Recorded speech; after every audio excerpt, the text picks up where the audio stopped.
Olá, eu sou Daniel Vargas, coordenador do Ponto de Cultura Nave, esse espaço no qual hoje estamos aqui com vocês. Um espaço voltado para a formação, discussão e produção de conteúdos audiovisuais, né, entre eles a fotografia. E é por isso que estamos hoje aqui trazendo a vocês este projeto, a terceira fotomaratona Nave. A gente já teve várias edições dessa gincana fotográfica, mas hoje, pela primeira vez, a gente está produzindo e trazendo essas oficinas para vocês nas escolas da cidade.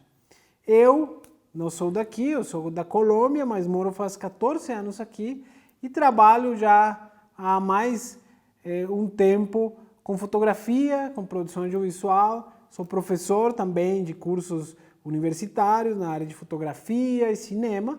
E nessa oportunidade a gente quer vir falar de uma das temáticas que mais me apaixonam e é a história da fotografia.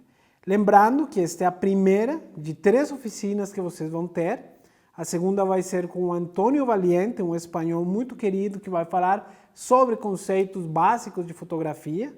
E depois o Marcelo Casagrande vai encerrar essa sequência de oficinas teóricas falando de produção de fotografia no celular, que nos dias de hoje acaba sendo uma possibilidade muito ampla de conseguir produzir material de muito boa qualidade.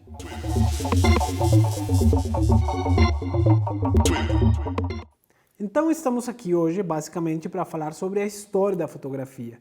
É uma temática que me apaixona, pois nos permite pensar como foi construído esse processo, da onde vieram todos os conceitos, as formas de fazer fotografia. E me parece importante que a gente comece pensando hoje em dia para que nos serviria conhecer esses processos históricos ao longo da vida muito curta da fotografia. E eu sempre convido vocês a pensarem em partir de como esses processos fotográficos todos chegaram até aqui hoje, em que momento a gente está aqui hoje e como pode utilizar toda essa história, todas essas pessoas que ajudaram a construção da fotografia daqui para frente, né? O que vem para a fotografia? Eu sempre questiono para os meus alunos. Como a gente pode fazer fotografia hoje se aparentemente já foi tudo criado, né? Mas a gente vai ver que essa evolução é constante, a gente sempre vai ter muitos aparelhos novos surgindo e isso permite que a inovação nas linguagens também tenha uma evolução constante. Mas, para começar, podemos entender que a gente vai analisar primeiro os elementos básicos que compõem o processo fotográfico e depois vamos compreender quais foram esses momentos que permitiram que a fotografia começasse como uma linguagem, ou talvez como uma arte, ou talvez como uma simples ferramenta técnica para captar imagens, que foi o primeiro que aconteceu. É muito importante também que a gente entenda que a fotografia tem 2 áreas ou 2 linhas principais que a gente pode pensar. Por um lado, a gente tem a parte técnica, né, tudo que tem a ver com a câmera e sua relação com a luz, como operar esses equipamentos, como regular esses equipamentos, essa seria uma parte técnica, e temos uma parte conceitual, que seria como eu, a partir desses elementos que construo, né, a partir das minhas luzes, do meu enquadramento, de algumas outras ferramentas, como isso vai criar alguma mensagem, como isso vai comunicar de alguma forma. Então, o tempo todo a gente vai estar migrando da parte técnica para a parte conceitual e a gente vai começar a ver isso hoje, depois com o Antônio e finalmente com o Marcelo Casagrande.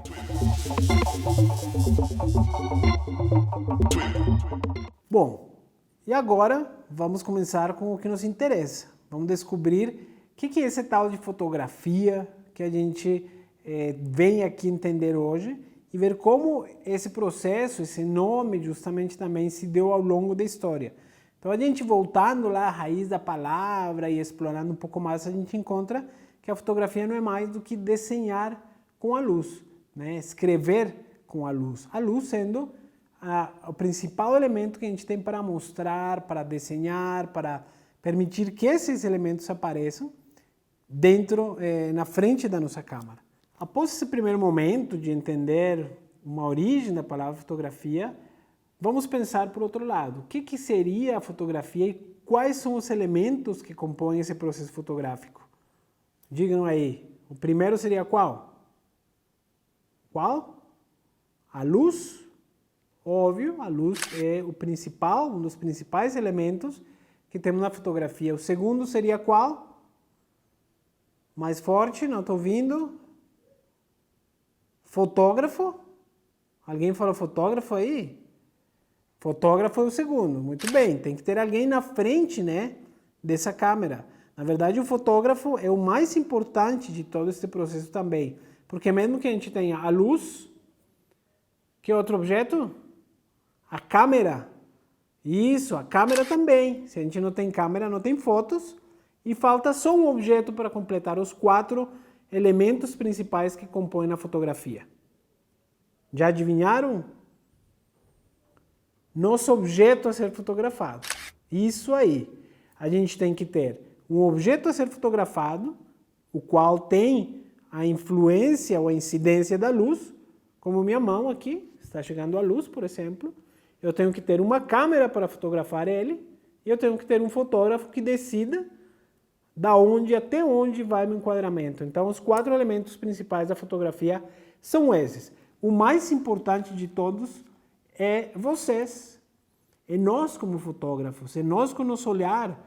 A câmera sozinha não faz nada, a câmera sozinha não faz fotos. Somos nós que vamos utilizar esses elementos, esses equipamentos, né, essa técnica toda, para conseguir criar peças com uma beleza, com uma mensagem, com algumas características específicas.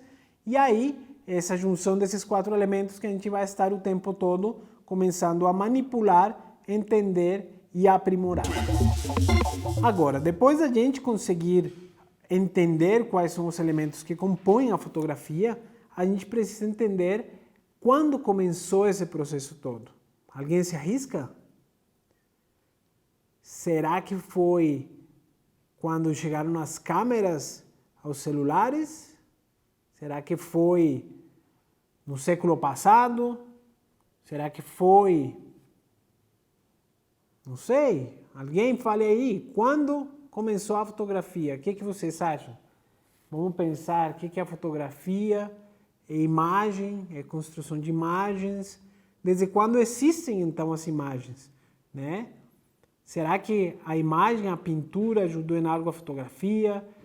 Existem muitas formas de voltar no tempo, em alguns registros feitos pelo homem e entender que a fotografia começou lá na época das cavernas.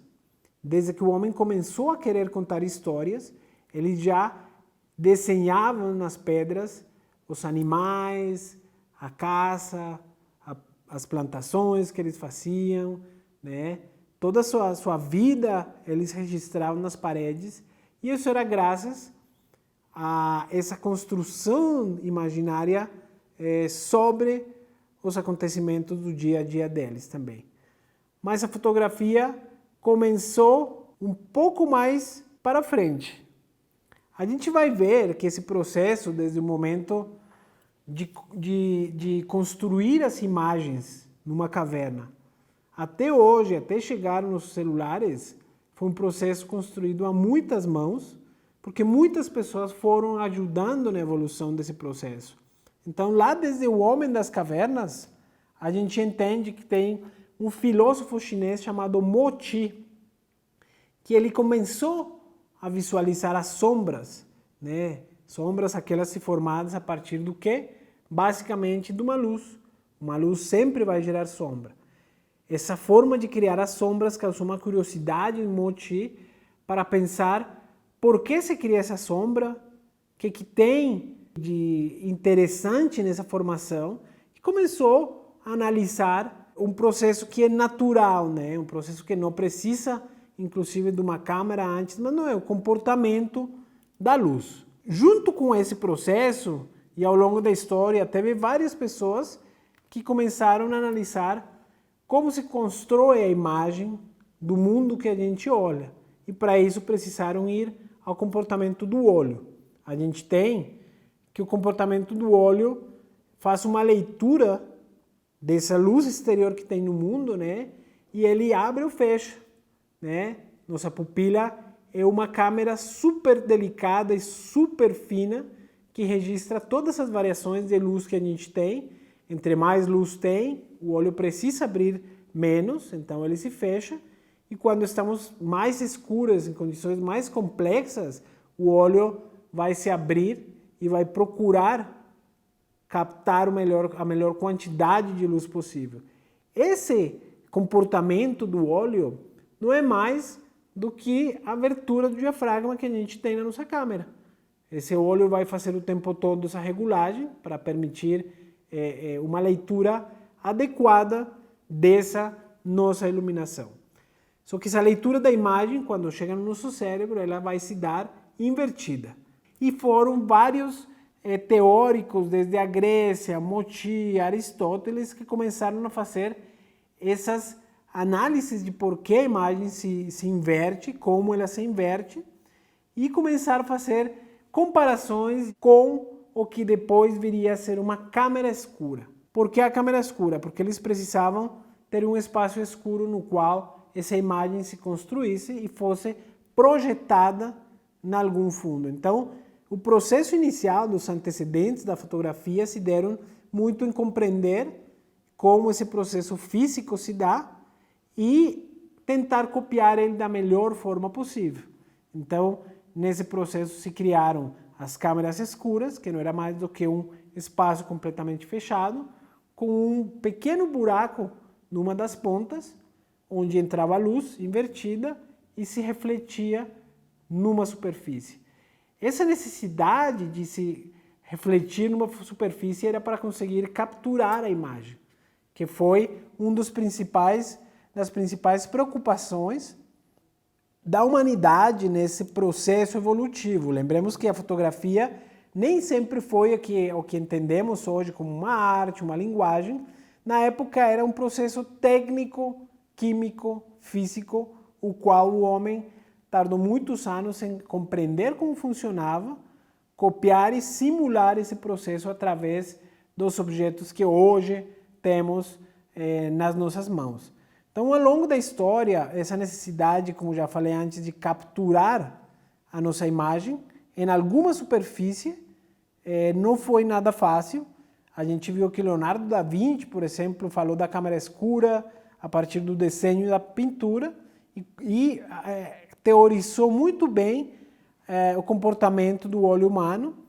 Alguns discípulos seus também continuaram teorizando e estudando esse comportamento ao longo da história, até que essa geração de sombras em algumas superfícies ajudaria primeiro para a pintura e o desenho, algo que já existia na humanidade. A pintura, lembrando que quando a fotografia começou, ela já era uma arte posicionada como uma linguagem, já era uma expressão humana muito forte, e aí a luz começou a ajudar a que a fotografia e o desenho se aprimorassem aos poucos. Então, as pessoas começaram a entender como era importante criar jogos de ótica, ou seja, as lentes, né? E como conseguir dominar a luz natural. Como a gente tem como fonte de luz principal o sol, e esse sol era o que permitia que as pessoas enxergassem as imagens no mundo exterior e viessem para dentro dos nossos cérebros, foi também esse processo todo de querer copiar o processo da luz artificial. Era basicamente dominar um processo físico que acontece em ferramentas técnicas e artísticas que viriam a se tornar a fotografia depois. Essa exploração técnica e de ferramentas e elementos que ajudassem a manipular e a dominar todos os elementos que compõem a fotografia, aos poucos foi criando outros processos. Então, como já falamos, se criaram, por exemplo, miras para desenhar, para retratar de uma forma um pouco mais real o que se tinha na frente da imagem. Da mesma forma, a fotografia, ou melhor, a câmera escura, foi permitindo que a humanidade tivesse melhores formas de registrar a realidade, além do desenho. Foi assim como, lá por 1620, mais ou menos, foram se criando câmeras escuras para desenhos topográficos, para desenhar em vários locais, porém era uma caixa muito grande, né? Era praticamente um quarto, uma sala que a gente tinha que levar para os locais para conseguir permitir essa entrada de luz e fotografar. E só por 1685, alguém inventou de utilizar um espelho dentro dessa caixa que permitiria que o tamanho fosse reduzido e que fosse muito mais portátil levar essas câmeras. A utilização do espelho foi adotada nessas primeiras câmeras escuras e levado ao longo da história até a atualidade, vamos dizer assim. Não nas câmeras digitais, mas tem muita câmera que ainda utiliza o sistema de espelhos e atualmente tem umas que tiraram os espelhos para conseguir ganhar mais espaço e mais nitidez na câmera, mas se manteve por muito tempo.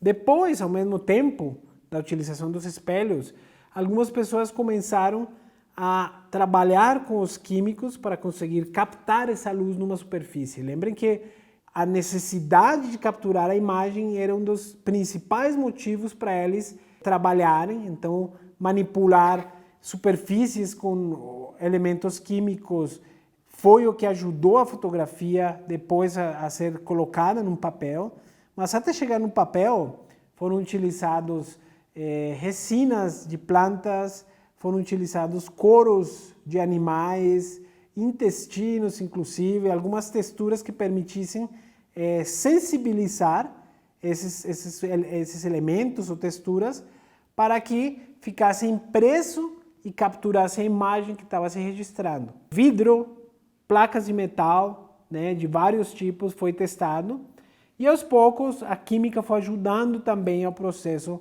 fotográfico. Num outro momento, a fotografia começou a se construir conceitualmente com ideias que foram para a literatura por pessoas como Tiberius de la Roche, que criou um livro chamado Gifante, de viagens imaginárias, na qual falava de espíritos elementais. E eles acreditavam que um reflexo na água era nos espíritos elementais que tinham vindo para capturar essa imagem e plasmar em algum lugar. Da mesma forma, em vidros, espelhos e superfícies que permitissem a reflexão das imagens. Nessa época ainda se acreditava muito nas histórias que a literatura trazia, então, de alguma forma, a fotografia já estava sendo pensada em como capturar essa imagem através do imaginário coletivo. Depois, essa câmera escura foi evoluindo para várias formas de câmeras maiores, menores, as lentes evoluíram, o espaço de criar essas capturas em imagens também evoluíram, mas ainda não era fotografia. Veio um elemento, uma ferramenta chamada fisionotraço, o qual, através da sombra, gerava uma silhueta da pessoa e o desenhista conseguia, depois de ter a silhueta perfeitamente capturada, preencher e desenhar a figura dessa pessoa dentro da imagem. Então foi uma época em que um pouco mais a imagem estava conseguindo ser capturada. Muitas tentativas foram feitas, teve sensibilização de papel de couro, nitrato de prata e outros químicos, como já tínhamos falado, e isso gerou a possibilidade de evoluir no processo.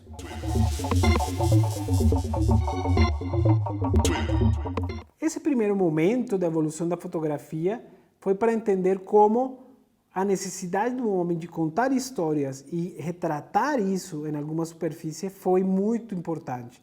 Porém, tem alguns nomes que são os mais conhecidos na história da fotografia.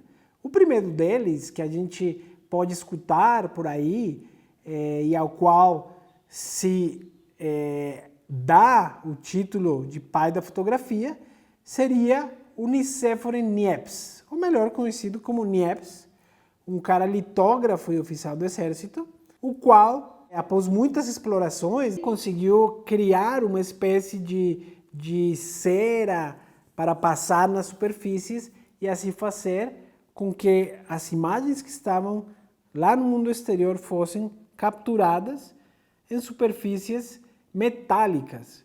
Então, o Niepce, lá por 1824, conseguiu gravar essa imagem, fixar essa imagem. Se entende que ele foi o primeiro a conseguir esse processo, mas depois que muitas pessoas chegaram até aqui. Então a gente vai começar a ver uma dinâmica muito interessante que foi a técnica foi avançando, porque ainda não temos muito conceito, né? Por enquanto era técnica, e sempre chegava alguém mais na frente que aprimorava a técnica, melhorava o que tinha sido até então e levava os créditos desse processo.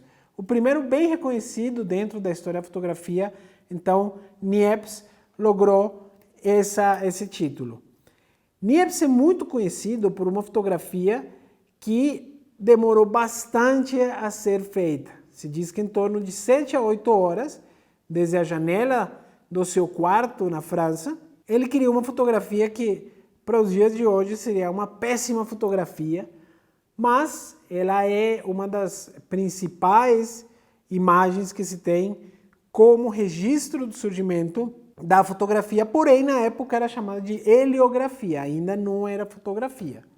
Temos aqui uma imagem do seu quarto, onde se diz que ele fez essa imagem, e uma imagem do que aparentemente seria essa fotografia aos dias de hoje, para vocês verem a mudança da qualidade desse primeiro registro que ele fez ao que seria essa imagem aos dias de hoje. Então tinha muitos elementos que ainda não eram muito nítidos, não eram muito fiéis à realidade, então faltaria muito para poder aprimorar. A câmera na qual o Niepce fotografou não era mais do que uma velha caixa de madeira, com um buraco no meio. Parecia uma ratoeira, tanto que no início muitas pessoas chamavam de ratoeira essas câmeras, porque não tinha lente, não tinha nada, era simplesmente uma câmera com um orifício que permitia a entrada de luz e no fundo uma placa sensibilizada para conseguir capturar essa imagem. Mas a história da fotografia teve um dos seus momentos mais importantes lá perto de 1826.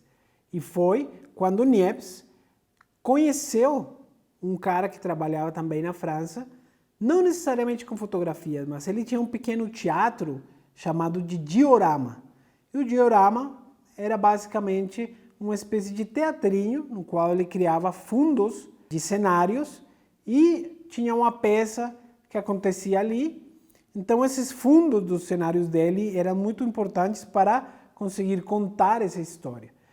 Quando o Daguerre conhece o Niepce, ele fica muito impressionado com essa forma de ele capturar as imagens numa superfície e vai atrás dele para propor um negócio que permitiria um passo na frente da fotografia. E era criar esses cenários com essa forma de capturar imagens aparentemente novas do Niepce e conseguir em menos tempo pintar uma grande tela para colocar no seu diorama. Desta forma, em 1829, Niepce e Daguerre viram sócios e assinam um contrato para produzir esses fundos no diorama. Mas em 1833 daria uma virada nessa história, porque o Niepce morre, deixando todo o seu invento da construção fotográfica para o Daguerre, e o Daguerre basicamente se apropria desse novo negócio, evolui um pouco mais a técnica e começa a produzir as primeiras imagens capturadas numa superfície que são conhecidas depois como daguerreótipo. O Daguerre negociou com o filho do Niepce para ficar com os direitos do invento do seu pai após a morte dele, mas aprimoraria a técnica fotográfica da época. Então Daguerre seria o cara que pegou toda a evolução da fotografia a serviço do seu diorama. Mas aconteceu um fato que viraria novamente a história. Em 1839, o diorama do Daguerre pega fogo e ele perde tudo. Isso deixa muito frustrado ao Daguerre e faz ele pensar na possibilidade de mudar de negócio, mudar de área. Por causa que ele já tinha todo pronto com a fotografia, ele continuou aprimorando esse processo e criou algo chamado daguerreótipo, já que foi sua invenção. Ele comprou os direitos do Niepce, veio trabalhar com daguerreótipo e percebeu que tinha um invento nas suas mãos. Desta forma, ele foi ao governo da França, comentou do seu invento e pediu apoio. Num primeiro momento, o governo francês não quis apoiar o Daguerre. Ele foi para Londres, foi buscar apoio em outros países e ele, querendo vender muito sua ideia e o apoio, foi lá e falou para o governo francês: tem alguém interessado em comprar esse meu invento, em me apoiar? E se você não tem interesse, eu vou vender para eles.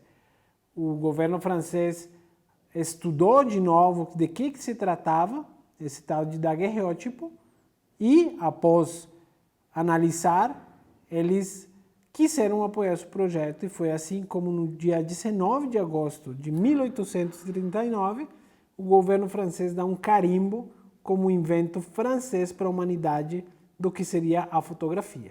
Então seria esse 19 de agosto que se tem como data marcada para uma mudança na história da fotografia, uma data muito importante, pois foi quando se reconheceu o início da era da fotografia.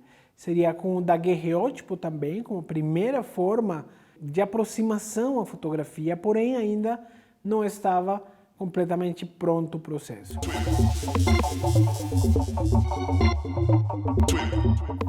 A gente tem um caso muito curioso, porque o Brasil está na história da evolução da fotografia. Só que esse processo só se veio a conhecer anos atrás, na verdade, no final do século passado, um cara chamado Hercule Florence, em 1822 a 30 mais ou menos, tem registros que ele já trabalhava com um invento. O Hercule Florence morava em São Paulo e ele foi um cara que veio da Europa, mas desenvolveu toda a sua pesquisa sobre fotografia no Brasil. Então se tem registros da época no qual a gente consegue reconhecer que ele, muito antes do próprio Daguerre, ele já tinha um projeto chamado fotografia e isso nos coloca então na história da fotografia como precursores também, porém sem ter sido reconhecidos no seu devido momento. Desta forma, no Brasil, em 1840, só um ano depois da invenção dessa maravilhosa técnica de registrar imagens, que era o daguerreótipo, chega uma câmera, né, por um abade chamado Luiz Comte, o qual apresenta essa invenção para Dom Pedro II e ele fica apaixonado instantaneamente, querendo utilizar a fotografia e ter uma câmera própria para ele desfrutar e aproveitar deste novo invento, né? Sendo assim, Dom Pedro II, com tão só 15 anos e já possuindo um daguerreótipo trazido diretamente de Paris, se tornou o primeiro fotógrafo brasileiro, né? E começou a fotografar a família real. Ao mesmo tempo, novas tecnologias chegaram no Brasil, trazidas por imigrantes radicados aqui, como a invenção do colóide úmido, por exemplo, em que conseguia-se capturar as imagens, né? Foi um dos processos químicos que mais tiveram acolhida. No Brasil, o alemão Alberto Henschel abre escritórios em São Paulo, Recife e Salvador, e no Rio, tornando-se o primeiro grande empresário da fotografia brasileira.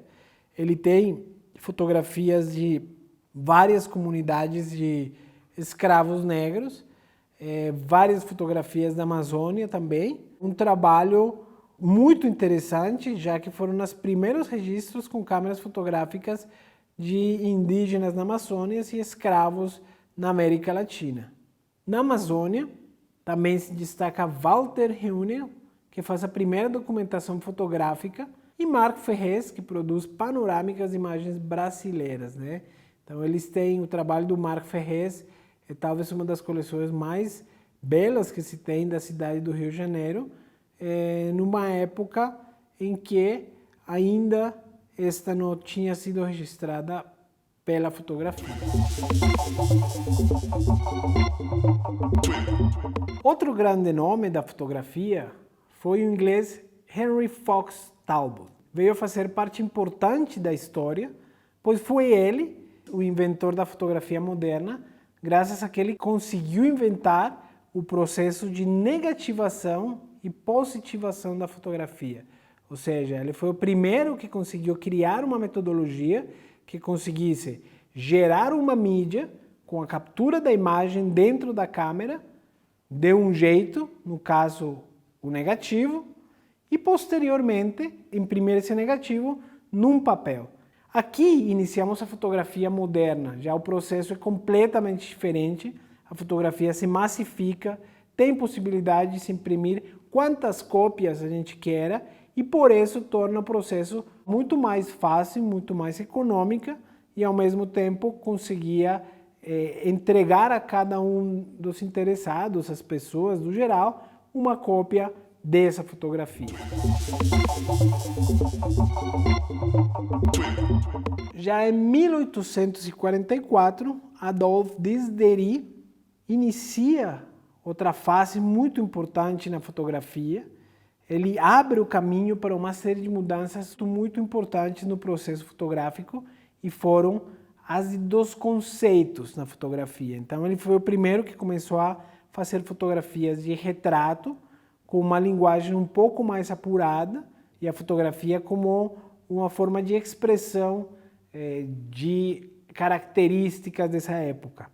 A gente entende que a fotografia dá início também para a modernidade, ou ela se encontra no mesmo momento em que a modernidade estava tomando conta do mundo, e é por isso que a gente entende que até esse momento não existia uma forma mais rápida de levar uma mensagem de um lugar para outro do que o pombo-correio, e surgiu o telégrafo. Não se tinha uma forma mais rápida de se transportar do que o cavalo, e surgiu o trem.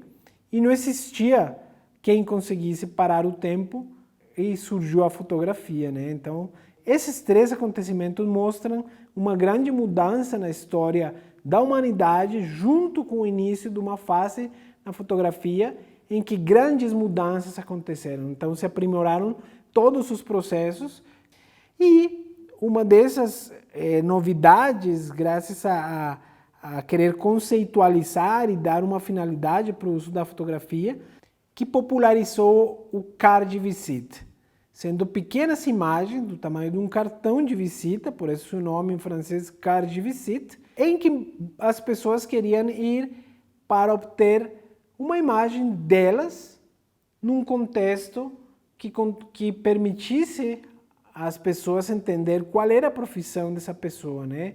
Era muito parecido com um cartão de visita, né? Só que neste caso era uma imagem que vendia a pessoa com objetos e adereços que permitissem entender qual era a função ou a profissão dessa pessoa. Logo, todo mundo queria ter esse tipo de fotografias, né? E também se popularizou esta técnica. É importante lembrar que era um tipo de fotografia feita com uma lente de 4 câmeras, então ela gerava 4 exposições, ou seja, 4 fotografias ao mesmo tempo, que era o que a folha de papel também permitia na época. Isto gerava 8 poses fotográficas em 2 lâminas de papel, e assim a pessoa saía do estúdio com diversas poses suas, indicando qual seria a sua profissão, o que nos lembra muito, talvez, o que a gente conheceu de como selfie, né? Então, fazer essa relação de o que houve no início da história e como isso tem evoluído até hoje, nos permite entender um pouco como se dão todos os processos na fotografia. Há múltiplas mãos, um inventa um pouco, outro aprimora, e assim por diante foram as técnicas evoluindo nesse primeiro momento da história da modernidade. Então a fotografia tomou conta, os equipamentos foram evoluindo também, as câmeras não pararam mais de evoluir, as linguagens foram aprimorando, os fotógrafos da época entenderam que não tinha só um processo químico, técnico, mas tinha um processo conceitual. E essa seria a próxima parte de evolução, tentar colocar a fotografia no nível de arte, porque até então você tinha que a pintura, o desenho, a literatura, né, a escultura, formas tradicionais e antigas de criar arte eram aceitas, mas a fotografia era muito mal vista. Ela era vista como um processo de vagabundos e pessoas que não poderiam se colocar nunca do lado das artes com esse invento. Então, em 1888, George Eastman, nome que quase ninguém reconhece até que a gente fala Kodak, né? Então, George Eastman foi um cara que nos Estados Unidos começou a era da Kodak. Quando a gente fala em Kodak, já não tem como associar diretamente isso à fotografia, pois foi a principal empresa que permitiu que nesse século todo, praticamente, no século mais importante da evolução da fotografia, ela conseguisse se apropriar de todos os espaços que a gente conhece até hoje. Então, graças a Kodak, se começou um processo de pesquisa com a fotografia, começou realmente a ter um investimento muito mais alto e alguém que conseguisse possibilitar que toda essa evolução que a gente viu antes, que passava da mão de um para outro, fosse levada a sério e organizada nos processos que a Kodak sempre possibilitou, né? Então a Kodak começou a virada do século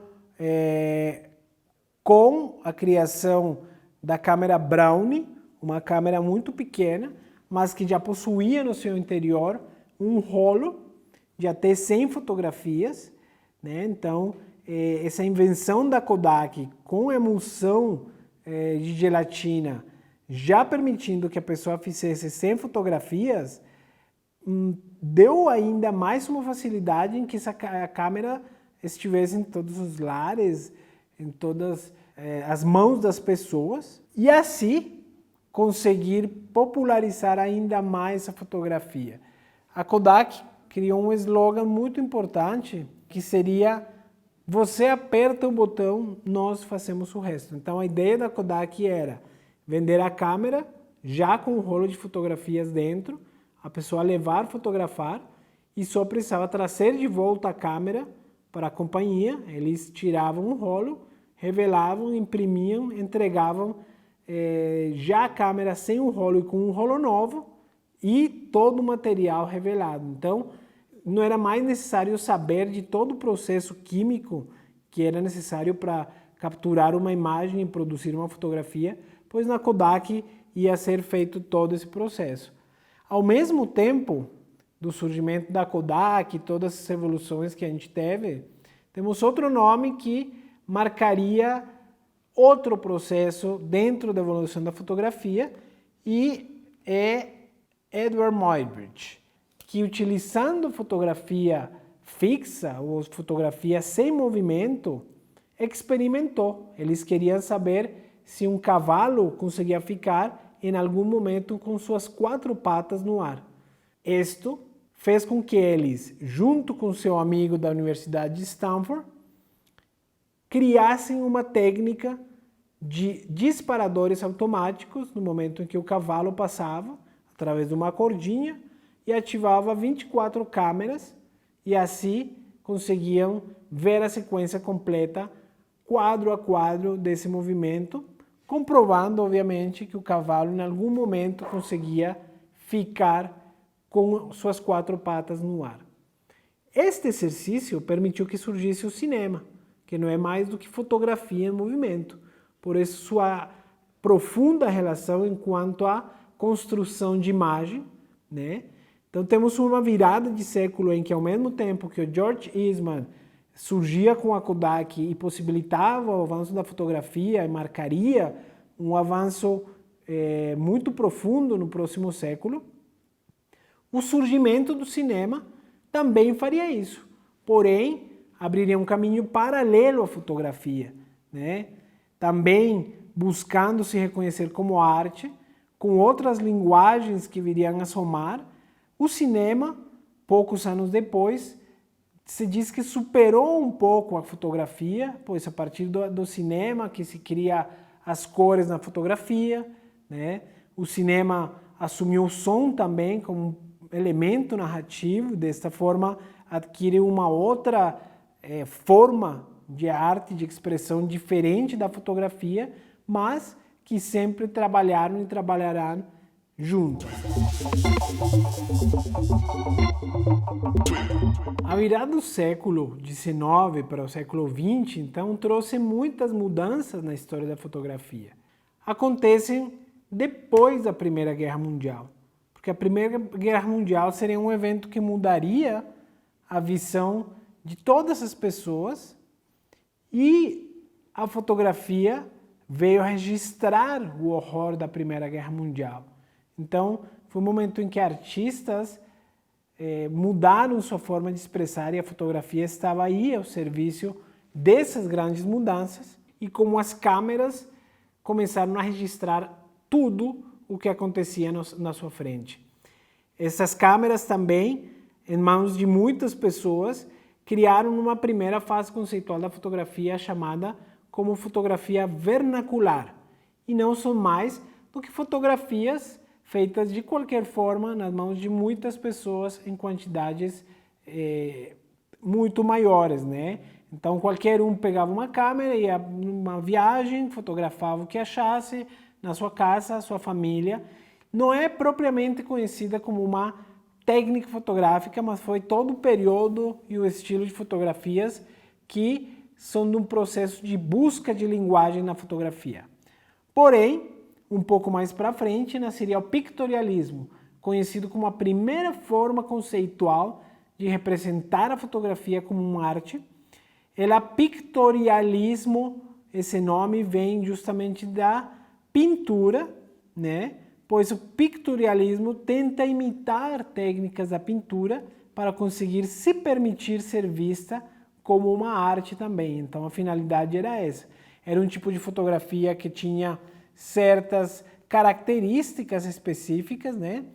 Como o trabalho do Alfred Stieglitz, o qual, em Nova York, foi o pioneiro no uso de pequenas câmeras portáteis e conseguiu registrar a vida nas ruas de Nova York. Da mesma forma, ele é considerado o pai da fotografia moderna justamente por ter um olhar diferenciado ao que ia ser fotografado. Ele se atreveu a enquadrar e compor elementos dentro da sua fotografia como nunca ninguém antes tinha visto. E aqui se inicia uma fase também de conceitos que a gente vai ver um pouco mais para frente na oficina do Antônio e do Marcelo, mas que foram essas pessoas que começaram a pensar em como a fotografia poderia gerar um outro olhar do mundo, começaram a entender o que era essa ferramenta, essa técnica, esse invento que tinham nas mãos, né? E entender seu poderio. Entender que tudo que aparecia no enquadramento era visto e era entendido com um valor de um significado e que não poderia se deixar ao azar qualquer elemento que ali fosse enquadrado. Da mesma forma, os elementos fora de câmera, que ficavam com uma parte dentro de câmera e outros para fora de câmera, eram coisas que antes nunca tinham sido vistas, mas que começaram a ser olhadas com muito mais cuidado. E ajudou muito a evolução a partir da necessidade de criar a fotografia como uma arte. Então ele era amigo de muitos artistas e conseguiram criar espaços que permitissem entender a fotografia como uma forma possível de ser levada ao nível de arte. Essa foi uma briga que durou um bom tempo, até que na década de 1920, e a partir de outros artistas como Man Ray, começaram a utilizar a fotografia como um elemento de linguagem propositiva, na qual a mensagem era o mais importante, não tanto a técnica. Então aqui começa toda a era de posicionar a fotografia e mostrar que ela tinha seu lugar dentro das artes e conseguiu. O resto do século se mantém igual, só evoluíram equipamentos. Em todo este século surgiram todos os flashes, diferentes tipos de lentes, diferentes tipos de câmeras também. E a câmera que predominou a partir de 1924 foi a câmera reflex, aquela de rolo comum de 24, 12 ou 36 fotografias que se conheceu durante muito tempo e que ainda se consegue fotografar. Dominou todo o século XX até o início da chegada do processo digital. O segundo grande momento no século XX foi o surgimento da tecnologia digital. Esses equipamentos foram apresentados ao público em 1975, porém foi uma câmera que não foi muito utilizada, pois era pesada, mas foi a que conseguiu aprimorar esse processo analógico para o processo digital. Junto com esse invento da câmera digital, se cria o filtro de Bayer, que é utilizado na grande maioria dos sensores da imagem das câmeras. É um microchip que consegue traduzir as cores e a iluminação que a câmera digital capta pela sua lente em imagens. Então, a forma em que se constrói essa imagem digitalmente dentro do sensor da câmera. Junto com essa invenção, a gente tem dois fatos que permitiram o avanço da fotografia do jeito que a gente conhece hoje.